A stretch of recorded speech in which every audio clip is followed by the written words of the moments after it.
বেতন বৈষম্য নিরসন এবং ১০ম গ্রেড বাস্তবায়নের দাবিতে ১ অক্টোবর থেকে সারা দেশব্যাপী অনির্দিষ্টকালের জন্য কর্মবিরতি এবং অবস্থান কর্মসূচির অংশ হিসেবে ফরিদপুরে বৈষম্য বিরোধী সার্ভে ডিপ্লোমা ইঞ্জিনিয়ার্স ছাত্র পেশাজীবী অধিকার বাস্তবায়ন পরিষদ কর্মবিরতি পালন করেছে।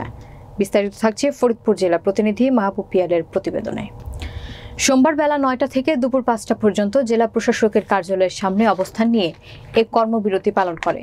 কর্মসূচিতে উপস্থিত থেকে বক্তব্য রাখেন ফরিদপুর জেলা পরিষদের সার্ভেয়ার মোহাম্মদ সাইফুল ইসলাম, সড়ক ও জনপথের সার্ভেয়ার শিপন আলী, জেলা প্রশাসক কার্যালয়ের এ শাখার সার্ভেয়ার মোহাম্মদ জাকির হোসেন, হারুনুর রশিদ, আখিমণি, LGAD সদরের সার্ভেয়ার নীলুফা ইয়াসমিন, পানি উন্নয়ন বোর্ডের সার্ভেয়ার মোহাম্মদ সবুজ হোসেন, সদরপুর ভূমি অফিস সার্ভেয়ার ফয়সাল হোসেন, বোয়ালমারী ভূমি অফিস সার্ভেয়ার মোহাম্মদ মারুফ হোসেন সহ অন্যান্যরা। বক্তাগণ বলেন, বেতন বৈষম্য নিরসন ও ১০ম গ্রেড বাস্তবায়ন না হওয়া পর্যন্ত আমাদের কর্মবিরতি এবং অবস্থান কর্মসূচি চলবে। কারিগরি শিক্ষা বোর্ডের অধীনে ৩২টা ডিপ্লোমা ইন ইঞ্জিনিয়ারিংয়ে ৩২টা টেকনোলজি আছে। তার মধ্যে ৩১টা টেকনোলজি ১৯৯৪ সালে গেজেটের মাধ্যমে ১০ম গ্রেড বাস্তবায়ন হয়েছে। তারা দ্বিতীয় শ্রেণী পদমর্যাদা চাকরি করে ১০ম গ্রেড বেতন স্লিপ পায়। কিন্তু একমাত্র সার্ভেইং টেকনোলজি ১০ম গ্রেড এখনো পর্যন্ত বাস্তবায়ন হয় নাই। এখন ১৪, ১৫, ১৬ বিভিন্ন গ্রেডে বিভিন্ন মন্ত্রণালয় চাকরি করে।